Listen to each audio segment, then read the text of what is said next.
Halo guys, aku Bahat Alwi, pripun kabare? Sekarang pukul 06.30, aku berhenti karena aku punya masalah pada motorku, yaitu bannya bocor. Aduh, ada aja. Terkena bongkahan besi, kata tukang tambal bannya. Semoga nggak sobek lebar ya, bahaya. Mau sedih, tapi ini mau berangkat liburan, hahaha. Gak jadi sedih dinikmatin aja. Dan alhamdulillahnya, kebetulan di samping tukang tambal ban persis ada warung.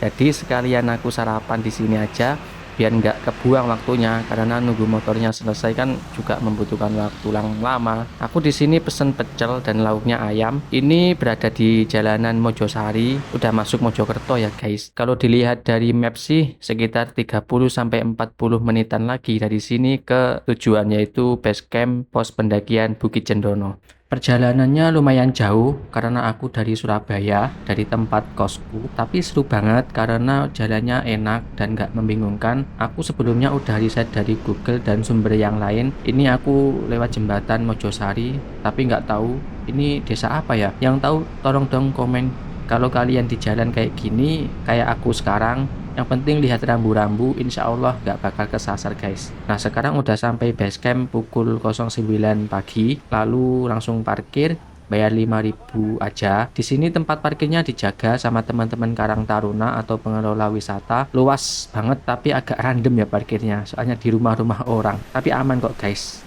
tenang saja.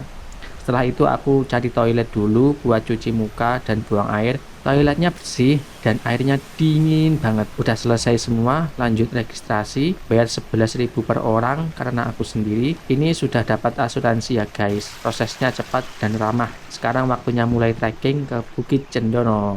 Yuk ikutin terus ya. Start trekking pukul 10.05. Perkiraanku tuh sebenarnya pukul 8 bisa start trekking, tapi ternyata meleset 2 jam. Gak apa-apa lah, tapi aku nanti jalannya agak cepat aja biar nggak kelamaan, nggak sampai malam. Dan cuacanya ya agak mendung sih, semoga aja nggak hujan, karena nggak hujan aja udah becek sekali kayak gini jalanannya, apalagi hujan. Oke, nanti aku update selanjutnya guys, ikutin terus sampai habis ya.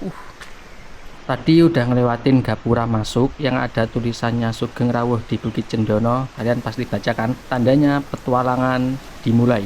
Asik. Di awal jalur, suasananya masih kental banget sama nuansa pedesaan. Banyak petani yang lalu lalang di jalur, bawa hasil panen, atau cari rumput, ataupun sekedar jalan kaki. Rasanya adem dan tenang. Monggo pak.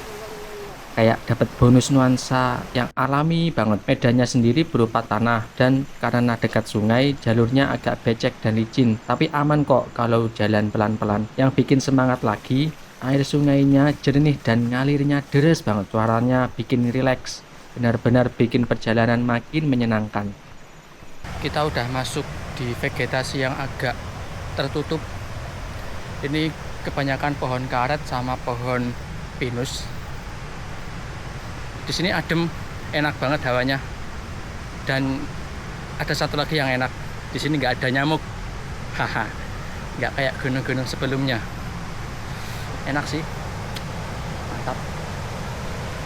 Sekarang aku udah mulai masuk ke area hutan. Treknya masih ramah banget, cocok buat pendaki pemula juga maupun keluarga juga bisa. Jalurnya jelas dan nggak terlalu curam, kebanyakan landai sih. Di sini suasananya mulai beda, suara sungai udah mulai hilang, digantikan sama suara angin dan pepohonan yang rindang. Sejuk banget dan makin kerasa vibes alamnya. Setelah trekking sekitar 15-20 menit, akhirnya sampai juga di spot sungai yang ikonik dari Bukit Cendono ini. Tarara! Biasanya para pendaki istirahat di sini karena tempatnya enak banget buat foto-foto, main air, mandi, bahkan ada juga yang camping di sekitar sini. Di sini ada yang menarik, yaitu terdapat panel surya kecil yang dipakai buat suplai listrik satu lampu di jembatan. Wih, keren! Dan jembatannya dari bambu, bentuknya estetik banget, bener-bener nambah suasana semakin ciamik. Tapi kali ini aku nggak mampir dulu, rencananya mau mampir pas perjalanan turun nanti aja. Setelah melewati spot sungai tadi, suara gemericik air masih terdengar di trek menuju pos pertama. Soalnya pos 1 dan sungai jaraknya nggak jauh. Di kiri dan kanan jalan mulai dipenuhi ilalang tinggi. Suasananya makin alami dan tenang. Nggak jauh dari situ, aku nemu plakat peringatan hutan lindung. Jadi makin kerasa kalau kita udah masuk ke area yang lebih dalam dan dijaga kelestariannya. Nggak lama jalan, aku sampai di pos 1. Di sini vegetasinya cukup rapat dan lembab. Sinar matahari nggak terlalu masuk. Kalau bayangin malam hari di sini, pasti gelap banget. Setelah melewati pos 1, jalurnya mulai masuk ke hutan yang cukup lebat. Di sini suasananya lembab dan adem banget. Pohon-pohon tinggi dan rapat bikin hawa sejuk. Tapi kalian harus tetap hati-hati ya, karena di area seperti ini bisa aja ketemu hewan melata kayak ular, biawak, atau binatang lain. Jadi tetap waspada. Dan jangan lupa juga selalu berdoa ya, biar dijauhkan dari gangguan. Namanya juga hutan, suasananya bisa mistis kalau kita sendirian. Sekarang aku nyampe di pos 2, namanya pos Mudal. Tempatnya cukup luas, mirip kayak pos 1, tapi vegetasinya lebih terbuka, jadi cahaya matahari mulai kerasa masuk ke jalur. Aku sampai sini jam 11.32 siang, tapi aku nggak istirahat, karena masih nggak terlalu capek sih, jadi langsung lanjut jalan aja biar nggak kelamaan di jalur. Medannya di sini tuh berlumpur, becek banget. Walaupun nggak hujan, tapi becek.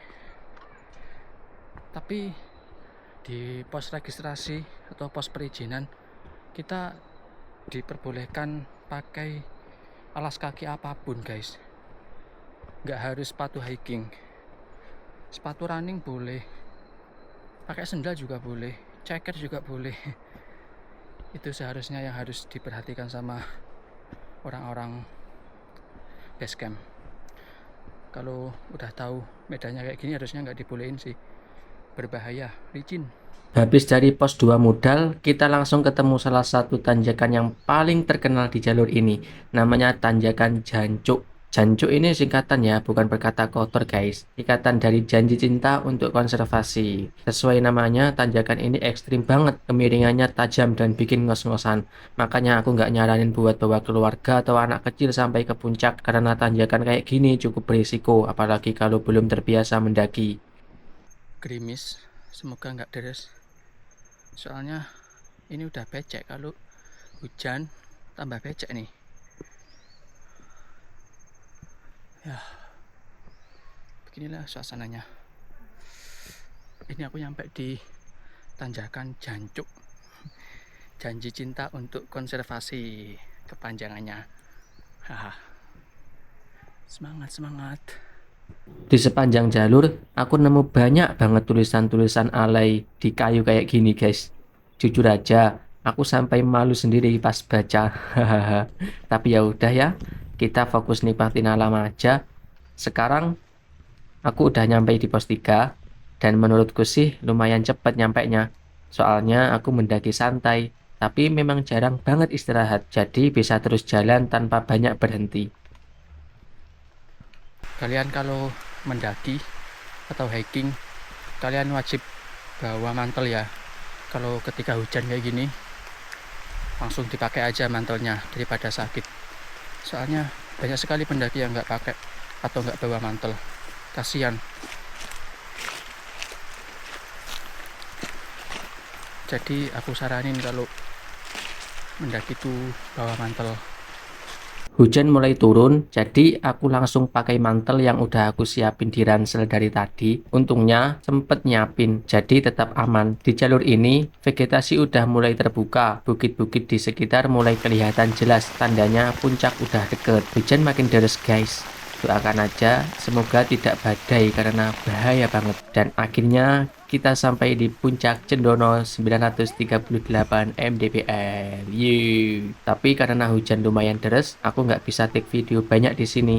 Maaf banget ya guys. Masih hujan dan kita nyampe. Tuh kelihatan puncaknya. Deket lagi. Semangat.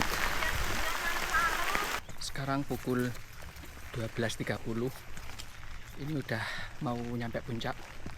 Udah kelihatan. Mana? Oh yang itu. Tapi masih gerimis. Nggak apa-apa lah daripada deres kayak tadi. Ini udah mendingan. Semoga nyampe puncak dapat pemandangan yang cantik. Wih, cakep di belakang.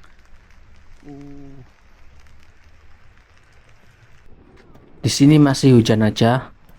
Hati-hati, ini rawan banget kepleset nih. Dan ini dia pemandangannya dari atas. Masya Allah. Subhanallah.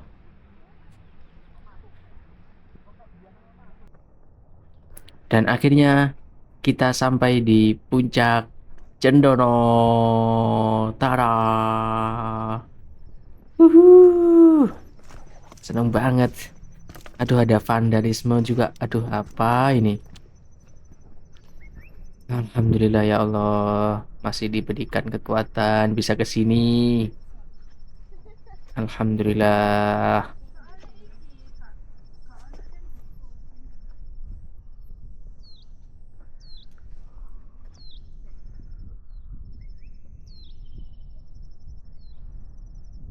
Langsung aja kita review guys. Yang pertama bendera merah putih, simbol nasionalisme. Kemudian ada dudukan. Tapi kok tulisannya Puncak Cendono, harusnya plakat sih ini. Kok jadi dudukan sih? Kemudian ada plakat yang besar, tulisannya Puncak Cendono dan kata-kata. Di bawahnya ada jagalah hutanmu, bawa turun sampahmu. Wih, keren. Puncak Cendono 1131 mdpl via Puduk Kecur. Nah, ini kata-kata alay. Pemandangannya, Masya Allah, bagus banget. 360 bagus banget, Masya Allah. Udah nyampe puncak sendirian, nggak ada temen. Tapi enak, bisa foto-foto buat video sepuasnya. Nih, ditemanin burung-burung berterbangan tuh. Kok nggak ada? Tadi banyak. Nah, pelang-pelangnya juga banyak. Ini salah satunya. Ini tulisan-tulisannya. Itu benderanya. Udah enak banget nih. Hening. Sambil makan jajan, sambil makan bentotan, sambil minum kopi. Masya Allah. Habis dari puncak Cendono, kita menuju ke puncak Kencur. Jaraknya dari puncak Cendono sekitar 200 meter. Harusnya sih lebih bagus ya, soalnya lebih dekat sama puncaknya Anjasmara yang ada di belakang sana.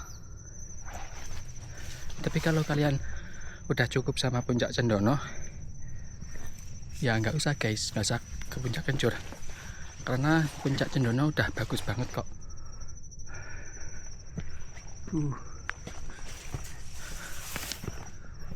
Alhamdulillah nyampe tuh. Kita udah nyampe di puncak Kencur. Ya gini aja, sederhana. Cuman ada bendera, nggak ada palang, nggak ada tempat duduk. Mungkin ini paling ujung ya, tapi kok ada jalan di sini. Apa kita coba ya? Coba telusuri. Sepi, enak. Kita. Oh, ini dia surga Cendono. Setelah melewati puncak utama, ada satu spot yang menurutku benar-benar keren banget. Orang-orang menyebutnya surga Cendono. Tempat ini banyak yang nggak tahu karena letaknya agak nyempil setelah puncak Kencur. Jadi kalau nggak lanjut sedikit lagi bisa kelewat. Ini juga jadi batas akhir pendakian.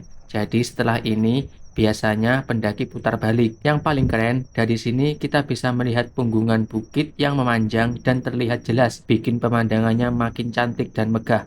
Benar-benar penutup yang pas buat perjalanan hari ini. Di tempat seindah ini, rasanya hati tenang banget. Alam yang luar biasa ini bikin aku makin sadar betapa besar nikmat Allah yang sering kita lupakan. Aku teringat satu ayat yang sangat menyentuh, yaitu apakah yang kamu sekutukan itu lebih baik, ataukah zat yang menciptakan langit dan bumi serta yang menurunkan air dari langit untukmu, lalu kami menumbuhkan dengan air itu kebun-kebun yang berpemandangan indah, yang kamu tidak akan mampu menumbuhkan pohon-pohonnya. Apakah ada Tuhan lain bersama Allah?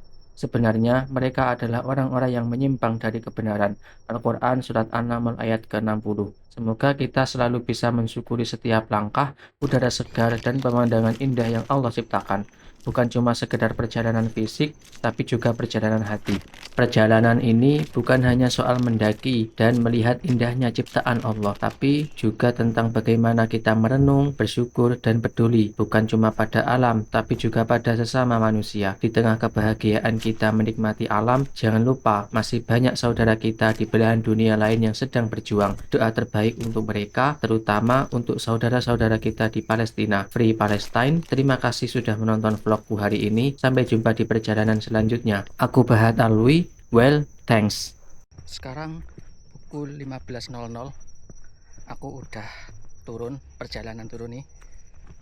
Nah, di sini aku sekalian ya mau berbagi informasi tentang pengeluaranku ketika aku mendaki sendirian. Nah, biar kalian tahu gambarannya aja. Yang pertama itu pengeluaran bensin. Aku kan dari Surabaya. Kalau bukitnya di Mojokerto, pulang pergi bensinnya itu ya 40.000 lah. Kemudian ada lagi makannya 2 kali ya, sarapan sama waktu balik. Nah, itu kita buat 20 ribuan jadi 40 ribu, jadi 80 ribu. Terus yang ketiga itu pastinya registrasi. Nah, registrasinya itu kebanyakan maksimal itu 20 ribu lah, itu udah parkir. Jadi berapa? 80 tambah 20, 100. Kemudian jalannya kok susah ya. Kemudian apa lagi ya? Jajan. Aku biasanya beli di Indomaret. Habisnya biasanya 40 ribu lah. 40 ribu. Jadi 140 ribu. Udah, itu aja. Ya, kita genapkan 150 ribu lah. Nah, itu pengeluaranku dalam satu trip. Tapi yang terpenting bukan masalah uang ya guys. Kalau mendaki itu jangan macam-macam ya, jangan main-main. Mendaki itu tentang yang pertama itu mental, kemudian yang kedua adalah fisik, dan yang ketiga itu pengalaman. Kalau kalian udah punya ketiganya itu, baru finansial. Finansial tanpa ketiga itu sangat-sangat berbahaya. Itu aja sih pesanku. Oke.